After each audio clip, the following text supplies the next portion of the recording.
ঘূর্ণিঝড় রিমালের ক্ষতচিহ্ন রয়ে গেছে সাতক্ষীরার উপকূল এলাকায়। এবার বড় ধরনের ক্ষয়ক্ষতির হাত থেকে উপকূলবাসীকে রক্ষা করেছে সাতক্ষীরার উপকূল রক্ষা বাঁধ। তবে ঘূর্ণিঝড়ের সময় ভারী বর্ষণে প্লাবিত হয় মৎস্যঘের ও ফসলি জমিসহ বসতবাড়ি। সাতক্ষীরা প্রতিনিধি কামরুল হাসানের সহযোগিতায় সায়রাস মাহমুদের রিপোর্ট। বাংলাদেশের যে কোনো প্রাকৃতিক দুর্যোগ, বিশেষ করে বন্যা, ঝড়, জলোচ্ছ্বাস হলে ব্যাপক ক্ষয়ক্ষতির সম্মুখীন হয় সাতক্ষীরার উপকূল। আইলা, সিডর, আমফানের মতো প্রাকৃতিক দুর্যোগের সাথে লড়াই করে টিকে আছে এখানকার অধিবাসীরা। ঘূর্ণিঝড় রিমাল দীর্ঘ সময় ধরে তাণ্ডব চালায়। রোববার সন্ধ্যায় শুরু হওয়া ঘূর্ণিঝড় রিমাল ১৩ ঘন্টারও বেশি সময় ধরে শ্যামনগর ও আশাশুনি উপজেলার উপকূলে আঘাত হানে।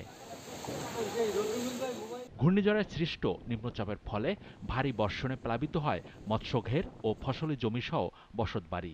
ঘের বেড়ি যা ছিল ঝড়ে মনে করো সব ডুবে গেছে, এখন আমার থাকার জায়গাও নেই, পুকুর খাল বিল সব এক হয়ে গেছে। এই ঝড়ে আমাদের ভিতরে পানি জলস্তর বৃদ্ধির কারণে পানি সরার কোনো লাইন নেই, যার কারণে আমরা এখন পানিতে ভাসতেছি। এখন নদীতে ভাটা হলে তো সরে, আরও তো তা সত্যি না যে কতদিন লাগবে, সত্যি ওর কোনো বিকল্প নেই।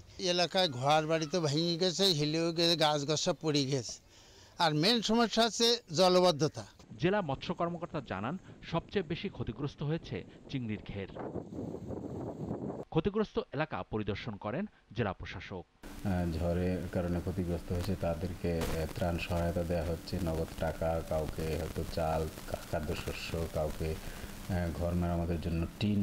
তো পুরো তালিকা করার কাজ চলছে এবং ইতিমধ্যে আমরা তাদেরকে ত্রাণ সহায়তা দিচ্ছি।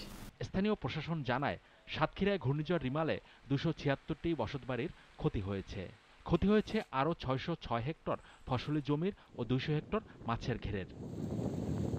Cyrus Mahmud, GTV news.